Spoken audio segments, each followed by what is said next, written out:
గజపతి నగరం నియోజకవర్గ దత్తిరాజేరు మండలం కోమటిపల్లి గ్రామంలో జనసేన పార్టీ అధ్యక్షులు పవన్ కళ్యాణ్ ఆశయాలు సిద్ధాంతాలు ప్రతి గ్రామంలో పనిచేసే నాయకులు ఉండాలని ఆయన ఆలోచనలను ముందుకు తీసుకువెళ్లాలనే ఉద్దేశంతో ఆ పార్టీ పిఎస్సి సభ్యురాలు పడాల అరుణతో జనసేన జెండా ఆవిష్కరణ జరిపారు. అనంతరం బైక్ ర్యాలీ నిర్వహించారు. ఈ కార్యక్రమంలో భారీ ఎత్తున నాయకులు కార్యకర్తలు పాల్గొన్నారు.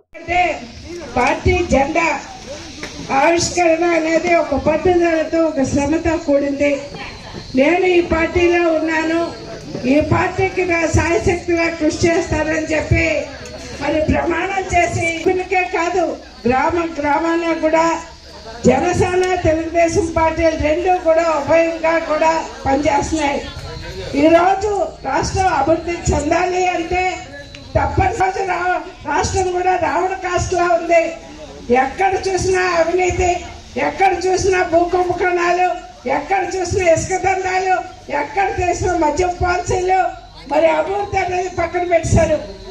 మరి వాళ్ళ స్వార్థం కోసం వాళ్ళు పనిచేస్తున్నారు తప్పించి రాష్ట్రాన్ని ఆలోచించే దిశలో ఈ ప్రభుత్వం లేదు.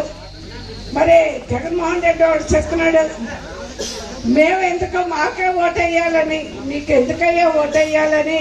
ఒక్కసారి గ్రామంలో ఉన్న సోదరిమణులు సోదరులు ఒక్కసారి ఆలోచించండి.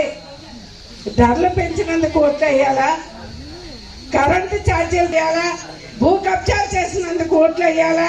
ఈరోజు ప్రజలు అష్ట కష్టాలు పడుతున్నారు.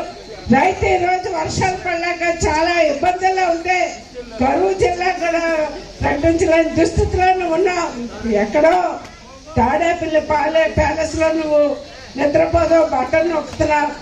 అంతే తప్పించి రాష్ట్రంలో అరాచకాలకి పరాకాష్ఠ చేరిపోయింది. ఆంధ్ర రాష్ట్రాన్ని అప్పుల రాష్ట్రంగా చేస్తావు.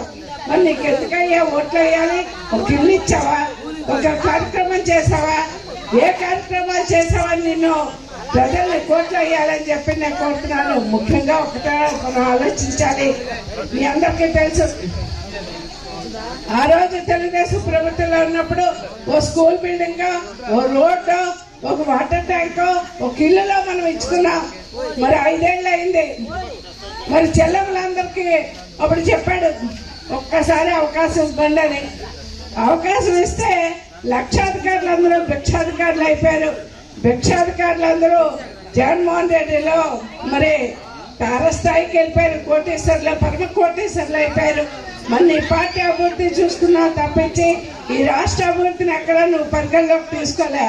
ఈరోజు తెలుగుదేశం పార్టీలో కానీ జనసేన పార్టీలో కానీ ఒకటే ఆలోచిస్తున్నారు, ఈ రాష్ట్రం బాగుపడాలంటే మళ్ళీ రెండు పార్టీలు కలిసి టికెట్ ఎవరికి ఇచ్చినా మరి రెండు పార్టీలు కలిసి అభ్యర్థులు గెలిపించుకోవాల్సిన బాధ్యత ప్రజలపైన మనపైన ఉంది. ఈ రాక్షస పాలన అంతమొందించాలంటే మనందరూ కలిసికట్టుగా పనిచేయాల్సిన ఆవశ్యకత సమయం ఆసన్నమైందని చెప్పి మీ అందరికీ తెలియజేస్తున్నాను. యువతకు ఒక ఉద్యోగం ఇచ్చావా నువ్వు? నీకెందుకయ్యా ఓట్లు వేయాలి? ఏమనంటే వాలంటీర్లు అంటున్నావు. వాలంటీర్లు కూడా నువ్వు బాండర్ లేబరు అంటే 50 ఏళ్ళలో నువ్వు లెక్కలేస్తున్నావు. ఆడపిల్లలు ఎక్కడున్నారు, నిరుద్యోగులు ఎక్కడున్నారని నీ కంటికి కనిపించలేదా అనేది ఒకసారి నువ్వు ఆలోచించుకో. ఎవరికి నువ్వు ఉద్యోగాలు ఇచ్చావు? ఒక టీచర్ పోస్ట్ తీసావా, ఒక ఎస్ఐ పోస్ట్ తీసావా, ఒక కానిస్టేబుల్ పోస్ట్ తీసావా, గ్రూప్ 1 పోస్టులు తీసావా? ఏ పోస్టులు తీసావా? నీకు మళ్ళీ అధికారం ఇవ్వాలని చెప్పి ప్రజలు నిలదీయవలసిన సమయం ఈరోజు ఆసన్నం అయింది. మరి అందరూ కూడా ఆలోచించండి, నిండు మనసుతో ఆలోచించండి. తెలుగుదేశం పార్టీ జనసేన పార్టీలు కలిసి అభ్యర్థి ఎవరైనా మరి తప్పనిసరిగా ఈరోజు అధికారంలోకి రావాల్సిన అవసరం ఎంతైనా ఉంది. మరి ప్రభుత్వం మారితే కానీ మన తలరాత్రులు మారవు. మరి మారాలంటే మనందరం కూడా ఒక శక్తిగా ఎదగాలి. ఎదగడానికి శ్రీకారం చుట్టవలసిన సమయం ఆసన్నమైందని చెప్పి మీ అందరికీ కూడా తెలియజేసుకుంటూ ఇంత మంచి కార్యక్రమం ముఖ్యంగా ఈ కోమటిపల్లి గ్రామంలో ఏర్పాటు చేసినందుకు మనస్ఫూర్తిగా మరొకసారి ధన్యవాదాలు తెలుపుకుంటూ సెలవు.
బాగున్నారా?